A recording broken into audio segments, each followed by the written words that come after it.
Radhika phone చేస్తుందిరా. అమ్మారు కనిపించట్లేదని tension పడుతుందేమో. గ్యారంటీగా టెన్షన్ పడుతుంది. ఏదో ఒకటి చెప్పి మేనేజ్ చేయరా. హలో హలో సాయి, నేను ఫోన్ చేస్తుంటే అమర్ ఫోన్ లిఫ్ట్ చేయడం లేదు. మిమ్మల్ని ఏమైనా కలిసాడా? మేము అమర్ని కన్విన్స్ చేసి కూల్ చేసాం, ఇంటికి వెళ్లకుండా ఆపాం. నువ్వు టెన్షన్ పడకుండా ఇంటికి వెళ్ళు రాధిక. నేను ఇప్పుడు ఒకసారి వెంటనే అమర్తో మాట్లాడాలి. రాధిక అర్థం చేసుకో, వాడితో మాట్లాడడానికి ఇది సరైన టైం కాదు. కోపం అయితే కంట్రోల్ అయింది కానీ చిన్న డిస్టర్బెన్స్లో ఉన్నాడు. నా మాట విని నువ్వు ఇంటికి వెళ్ళు. అమర్తో నేను ఖచ్చితంగా మాట్లాడిస్తాను, ప్లీజ్. సరే, నేను అమర్ ఫోన్ కోసం వెయిట్ చేస్తూ ఉంటాను.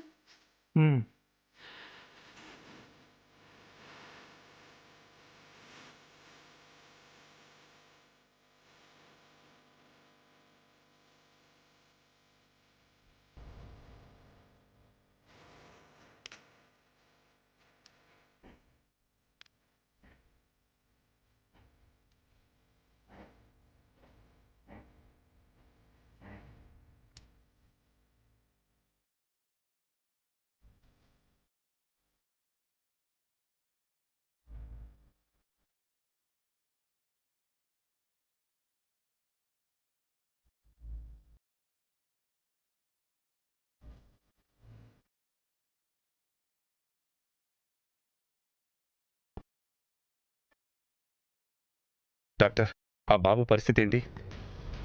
తలకి బాగా ఇంజూర్ అయింది, బాగా బ్లడ్ పోయింది, కాలు చెయ్యి ఫ్రాక్చర్ అయింది. టైం గడిస్తే కానీ కండిషన్ చెప్పలేం. ట్రీట్మెంట్ అయితే జరుగుతుంది. డాక్టర్, ఆ బాబుకి ఏమీ జరగకూడదు. ఎలాగైనా మీరే కాపాడాలి. అది నా డ్యూటీ సార్, నా ప్రయత్నం నేను చేస్తాను. అతని పేరెంట్స్కి ఇన్ఫార్మ్ చేశారా? వాస్తవానికి అతను ఒక్కడే నాకు పరిచయం, పూర్తి వివరాలు తెలియవు. డోంట్ వరీ సార్, మేము చూసుకుంటాం. Okay doctor.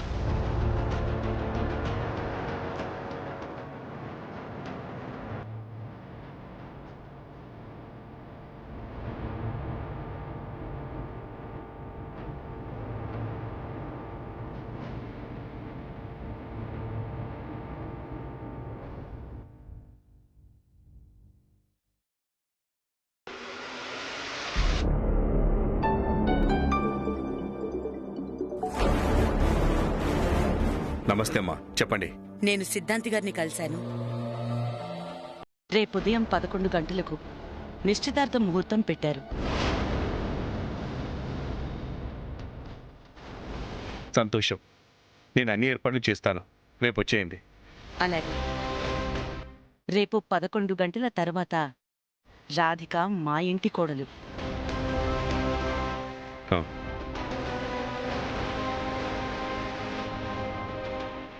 Radhika,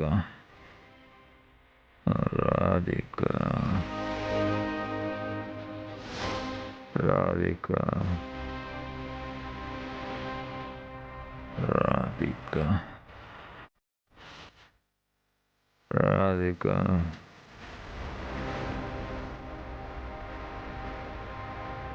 Radhika. Sir, patient ఏదో పేరు కలవరిస్తున్నాడు, మీరు వస్తే బాగుంటుంది.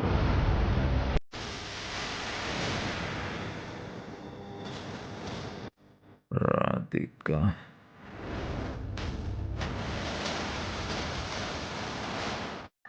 రాధిక,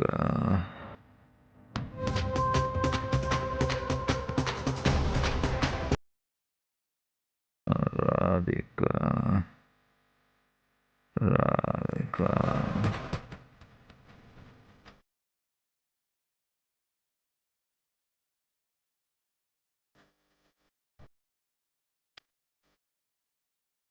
బాబు, బాబు, లే బాబు, ఒక్కసారి కళ్ళు తెరిచి చూడు బాబు. బాబు, బాబు. అతను కాన్షియస్లో లేడు సార్, డిస్టర్బ్ చేయకండి. ఎలాగైనా తన వాళ్ళెవరో కనుక్కొని ఇంటిమేట్ చేయండి సార్. కనీసం ఈ బాబు ఫోన్ నెంబర్ కూడా నాకు తెలియదు. అయినా నా ప్రయత్నం నేను చేస్తాను. మీరు జాగ్రత్తగా చూసుకోండి. నేను రేపు వస్తాను. మీరేం టెన్షన్ పడకండి, మేం కేర్ తీసుకుంటాం. మీరు వెళ్ళిరండి.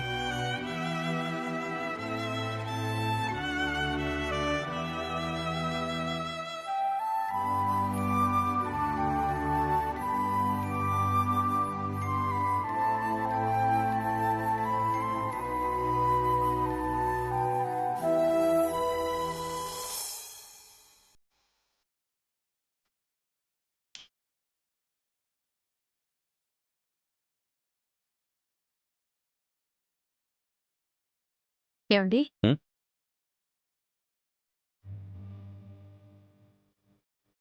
సుజాత, రేపే నా పెద్ద కూతురు నిశ్చితార్థం అని తలుచుకుంటుంటేనే నా ఆనందానికి అవధులు లేకుండా పోతుంది. నిజమేనండి. ఆడపిల్లకు ఒక మంచి సంబంధం దొరికింది అంటే ఆ కన్న తల్లిదండ్రులకి అంతకు మించిన తృప్తి ఇంకేముంటుంది? అవును సుజాత, కన్నవాళ్ళకి ఆడపిల్ల పుట్టడం ఎంత అదృష్టమో, ఆ పిల్లని బాగా చూసుకునే అత్తారిల్లు దొరకడం కూడా అంతే అదృష్టం. ఉమ్, ఆ భాగ్యం మనకి దొరికింది. రేపటితో నా కల నెరవేరబోతోంది. త్వరలోనే నా కూతుర్ని పెళ్లి కూతురిగా చూడబోతున్నానన్న ఆలోచనే నన్ను సంతోషంతో ఉక్కిరిబిక్కిరి చేస్తోంది. అసలు నా చేతులతో ఎత్తుకొని పెంచిన నా రాధిక అప్పుడే పెళ్లికి ఎదిగిందా అని ఆశ్చర్యం కూడా కలుగుతుంది. ఆడపిల్లలంతేనండి, చూస్తుండగానే పెళ్ళిడికొచ్చేస్తారు. సరే, ఇదిగోండి టాబ్లెట్స్ వేసుకోండి. ఇక నాకు ఈ మందులతో పని లేదు సుజాత. చాలండి, ముందు వేసుకోండి.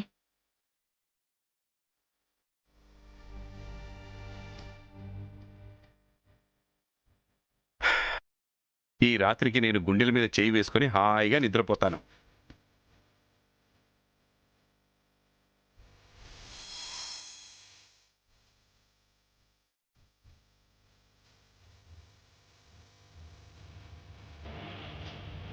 రాధిక నాదే.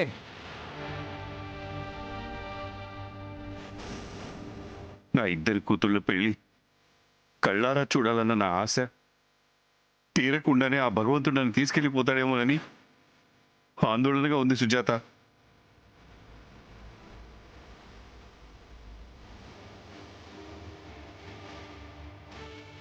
నేను ఇంతకాలం మిస్ అయినా మా అమ్మ ప్రేమనంతా నువ్వు ఇస్తావనిపిస్తోంది. మా అమ్మ ప్లేస్లోకి వస్తానని నాకు మాటిస్తావా? నా ప్రేమ నీకు సొంతం. నేను మీ అమ్మ స్థానంలోకి వస్తానని నీకెన్నో ఆశలు రేపాను అమర్.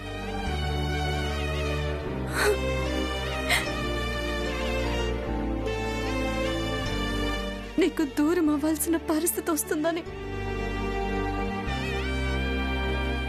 నేనెప్పుడూ అనుకోలేదు. నేను నీకు దక్కనని తెలిస్తే నువ్వేమైపోతావోననే భయం నన్ను వెంటాడుతూనే ఉంది.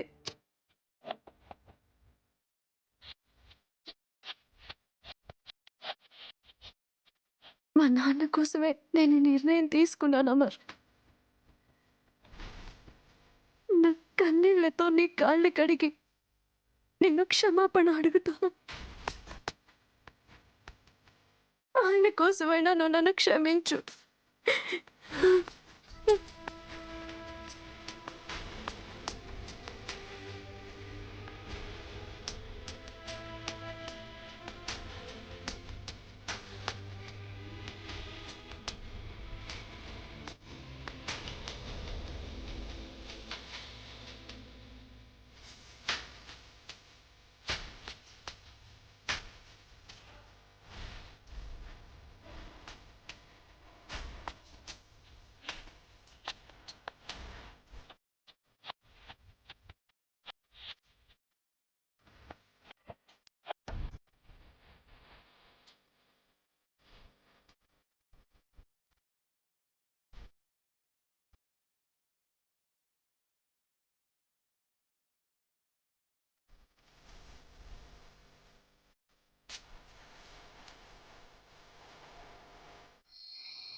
చెప్పు రాధిక. అమర్తో నాకు ఫోన్ చేయించమని చెప్పాను కదా, ఇంతవరకు ఎందుకు చేయించలేదు? నేను వెంటనే తనతో మాట్లాడాలి. అమర్ నేను చెప్పిన మాటలకి కూల్ అయినా కూడా ఏదో తెలియని డిస్టర్బెన్స్లో ఉన్నాడు రాధిక. తప్పకుండా నీతో మాట్లాడిస్తాను రాధిక. లేదు, నేను ఒక్కసారి అమర్తో మాట్లాడితేనే తప్ప నా మనసు కుదుటపడదు. పక్కనుంటే ఫోన్ ఇవ్వు, ఇప్పుడే మాట్లాడతాను. వాడిక్కడ లేడు రాధిక, వేరే ఫ్రెండ్ ఇంట్లో ఉన్నాడు. నువ్వేం టెన్షన్ పడకు, నేను అమర్తో మాట్లాడిస్తాను, సరేనా?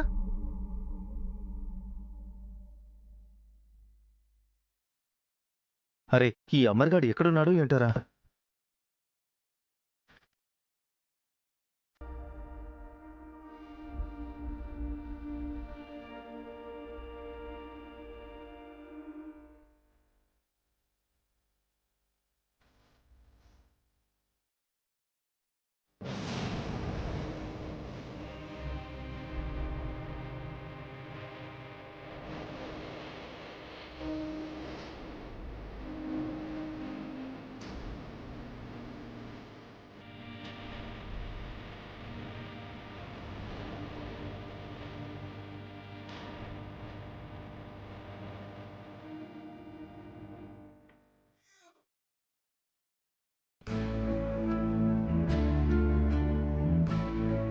అమ్మ రాధిక,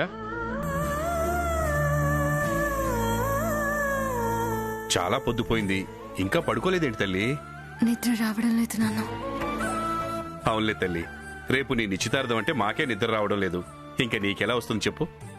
కానీ బాగా ఆలస్యమైందమ్మా, నిద్రపోవడానికి ట్రై చేయి. Good night. నాన్న,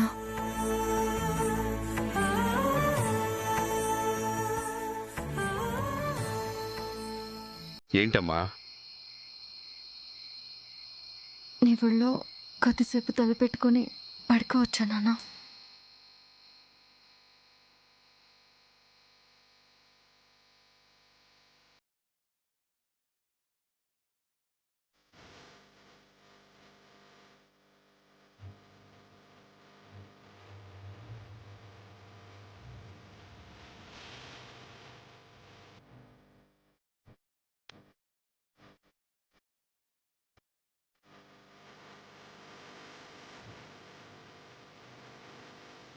నాన్న, రేపు నిశ్చితార్థం చేసేస్తారు, తర్వాత పెళ్లి చేసేస్తారు. పెళ్ళైన ఆడపిల్ల పుట్టింటికి పరాయి పిల్ల కావాల్సిందేనా? పరాయింటికి సొంత మనిషిగా ఉండాల్సిందేనా?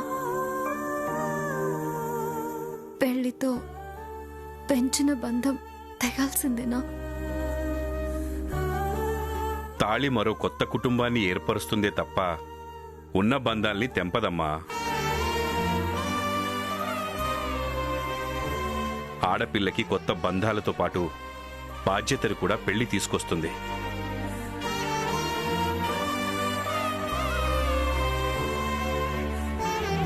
ఒక్క విషయం మాత్రం ఎప్పటికీ గుర్తుపెట్టుకోరాదిక, జీవితాంతం నీ భర్త అడుగుజాడల్లోనే నడువు.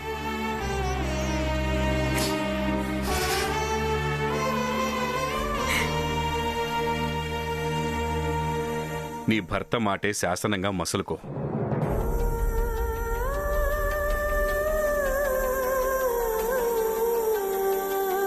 అత్తగారితో కన్న తల్లిలా మసలుకో. ఆ ఇంటి గౌరవ మర్యాదలు నువ్వు కాపాడావు అంటే మా పెంపకానికి నువ్వన్నీ తెచ్చినట్టే.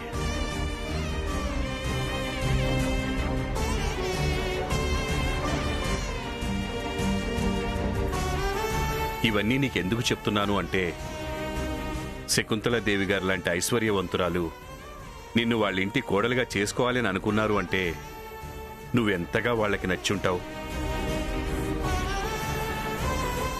ఆవిడ వాళ్లకున్న డబ్బుకి ఆస్తికి విలువివ్వట్లేదమ్మా, కొడుకు సంతోషం మాత్రమే చూసుకుంటోంది. ఆ విలువని నువ్వే కాపాడాలి తల్లి.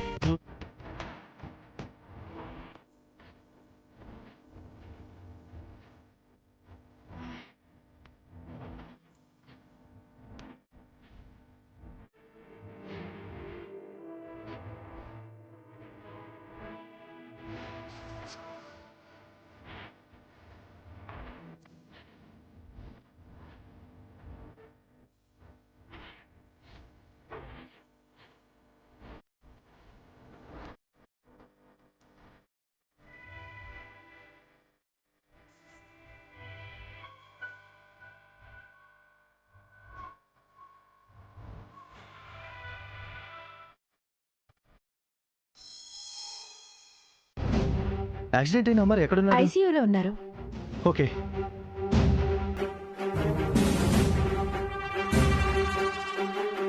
అమర్, అమర్, అమర్, రేయ్ రే అమర్. అమర్, అమర్ లేరా, చూడరా మమ్మల్ని.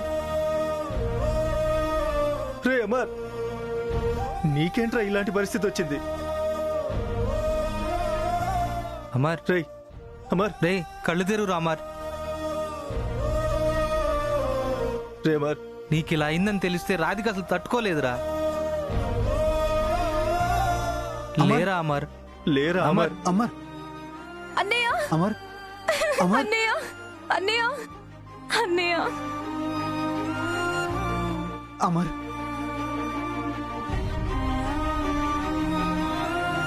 కళ్ళు తెరువన్నయ్య, ప్లీజ్ అన్నయ్య. నన్ను చూడన్నయ్య.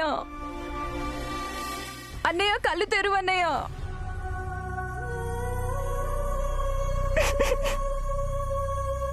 అమర్, అసలు యాక్సిడెంట్ ఎలా జరిగింది? తెలీదు అంకుల్. అన్నయ్య అమర్ బైక్ రోడ్డు మీద యాక్సిడెంట్ అయి కనిపించింది. ఎంక్వైరీ చేస్తే ఈ హాస్పిటల్లో ఉన్నాడని తెలిసింది. వెంటనే మీకు ఇన్ఫార్మ్ చేశాం.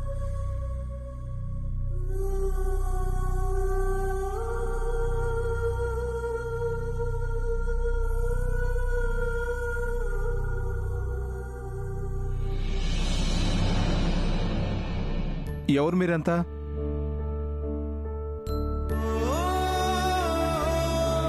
ఇలా ఐసీయూలో ఉండకూడదు. ప్లీజ్ బయటికి వెళ్ళండి. డాక్టర్, నేను అమర్ ఫాదర్ని. ఓ, మీరా?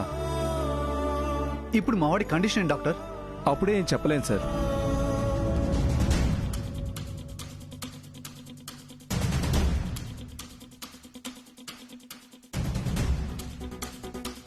డాక్టర్, ఎంత ఖర్చు అయినా పర్వాలేదు, వాడికేం కాకూడదు doctor. We will try our level best. ఇంతకీ మా వాడిని ఎవరు అడ్మిట్ చేశారు? ఆయన ఎవరో నాకు కూడా తెలియదు. బట్ ఏమనుకోకుండా మీరు బయట ఉండండి సార్, ప్లీజ్. నాన్న, అన్నయ్యకేం కాదు కదా? ఏం కాదమ్మా, నువ్వు ఏడవకు, ఊరుకో. చెప్పిన మాట వింటే అన్నీ బాగుంటాయి.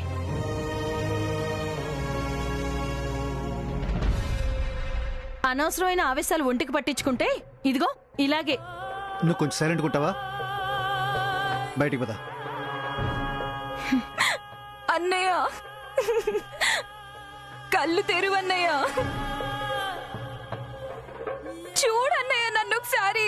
అమ్మా రామ్మ, బయటికి వెళ్దాం. ప్లీజ్ సార్, బయటికి వెళ్ళండి. నువ్వు పద.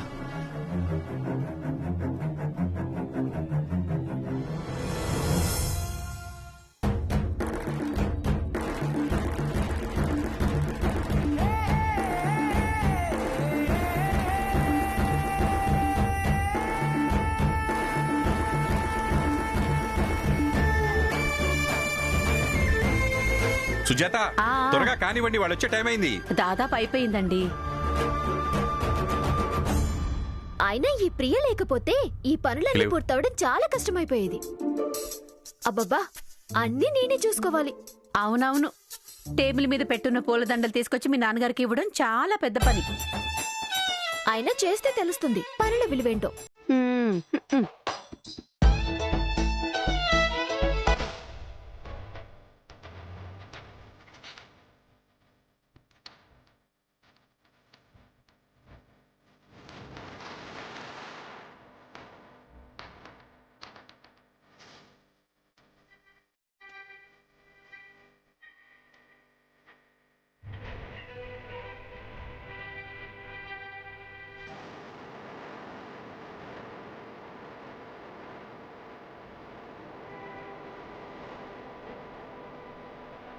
కాలేజీలో ఆవేశంగా నా దగ్గర నుంచి వెళ్ళిన అమర్ తిరిగి మళ్ళీ నన్ను కలవలేదు. ఫోన్ చేసి కూడా మాట్లాడలేదు. తన ఫోన్ స్విచ్ ఆఫ్ వస్తుంది.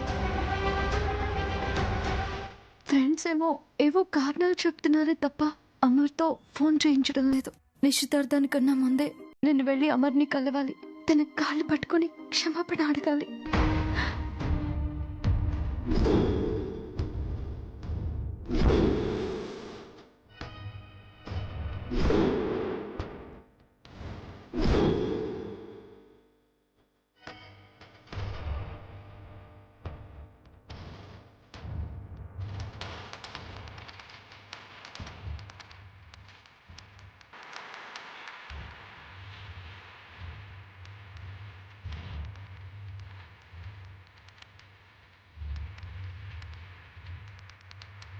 సారీ నాన్న, ఈ టైంలో మీకు చెప్పకుండా వెళ్తున్నాను. మీ మర్యాద పోకుండా చూసుకునే బాధ్యత నా మీద ఉంది. కానీ నా మనసాక్షి కోసం నేను ఇప్పుడు అమర్ని కలవాలి. అతని క్షమాపణలు తీసుకొని నిశ్చితంగా నిశ్చితార్థంలో కూర్చుంటాను.